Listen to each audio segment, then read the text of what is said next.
اعوذ باللہ من الشیطان الرجیم بسم اللہ الرحمن الرحیم السلام علیکم ورحمۃ اللہ وبرکاتہ۔ جب میں صحابہ کرام رضی اللہ تعالیٰ عنہ کا ذکر کرتا ہوں تو کچھ لوگ مجھے کہتے ہیں کہ یار تم سنی ہو، اور جب میں اہل بیت اور حضرت علی رضی اللہ تعالیٰ عنہ کا ذکر کرتا ہوں تو کچھ لوگ کہتے ہیں کہ تم شیعہ ہو۔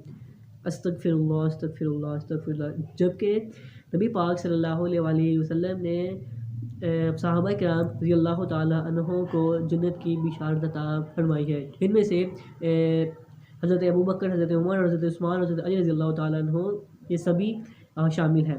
اور حضرت علی رضی اللہ تعالیٰ عنہ کے لیے نبی پاک علیہ السلام نے فرمایا ہے کہ مومن اور منافق کے درمیان فرق کرنے والا۔ اور اہل بیت کے لیے نبی پاک صلی اللہ علیہ وآلہ وسلم کا ارشاد ہے کہ اس ذات کی قسم جس نے اہل بیت سے بغض رکھا اللہ تعالیٰ اسے دوزخ میں ڈالے گا۔